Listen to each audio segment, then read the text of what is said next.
Okay, guys, this is the second video dealing with the nuts and bolts of collective bargaining in the public sector. And what I'd like to talk to you about today is the actual construction of the institutions involved in a collective bargaining arrangement. So start off with, you have a group of employees performing a variety of different jobs, and they decide that they want to be represented for collective bargaining purposes. How do you go about that process? Now, in the private sector, it's fairly simple. You can say, if it's skilled trades, all the plumbers, all the electricians, they belong to what's called a bargaining unit. The public sector, it's not necessarily as simple as that, but in some cases it is. For example, all the police in a particular city can decide they want to be in a bargaining unit. And that term, bargaining unit, is the group of employees that for purposes of collective bargaining are put together. And they're usually put together under California legislation by a decision from PERB or some local agency that might be tasked with forming a particular unit.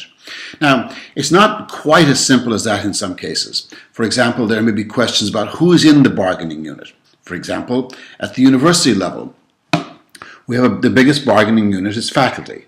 In the Cal State system. It's a very, very large bargaining unit. There's 23,000 faculty, but only about 9,500 of those are full-time. So should part-time faculty be in the same bargaining unit, or should they be in a separate bargaining unit, or should they have collective bargaining rights at all? That's an issue that has to be determined. Similarly, in the public sector, the division between supervisors, who's a supervisor and who's not a supervisor, is not always quite as clear-cut as it is in the private sector. And again, using the university as an example, should department heads be in the bargaining unit, or are they management? Or should they have their own management bargaining unit? Because unlike the private sector, you can have management bargaining units. In the Cal State system, the decision was made to put the department heads in the collective bargaining unit. That's been criticized by the management over a number of times, and over a number of years they've offered incentives to try and get the department heads out.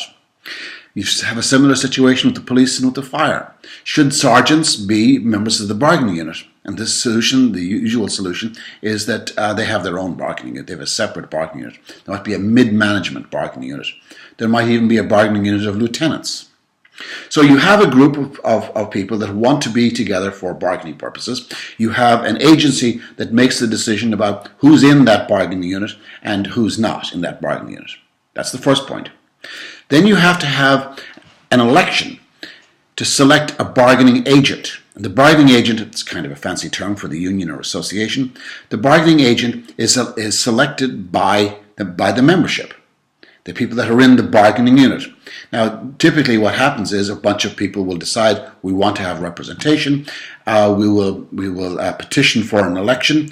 There may be some opposition. There may be another union, another association that wants to be involved. And so you have a competition, you have an election between the two of them, and the winner becomes the bargaining agent for the bargaining unit. So, how do you determine who's in the bargaining unit? I gave you some examples, but the technical terms I use will be community of interest. All people with a similar community of interest should be in the same bargaining unit for a particular city or municipality or county or whatever it happens to be. All the police, all the fire, all the technical people, they should be in their own separate bargaining units. But how far down do you go? How far do you fractionate the employees? From the union's point of view, the union wants the largest bargaining unit possible because it's muscle. From the management's point of view, they'd like to fragment those bargaining units to allow, not to allow any of them to be too powerful. On the other hand, the management has the problem of not wanting to be continuously in negotiation. The more bargaining units you have, the more negotiations you have, the more complex it becomes, and the more minor differences becomes sort of important. So there's an incentive on the management side to have small bargaining units, but the reality is they're happy enough with the bigger ones. On the union side, they like large bargaining units, but large bargaining units sometimes don't represent the interests of maybe a smaller group of people, maybe a technical group or something like that, that will not feel particularly represented. So you've got tensions on both sides. But the main thing is the community of interest to put the bargaining unit together. Second thing, as the text points out, it's the interests of the employees. Do you want to be with these people? The police have made their wishes pretty clearly known. They even have legislation protecting their rights to be in a bargaining unit comprised only of sworn police officers, none of the extra stuff.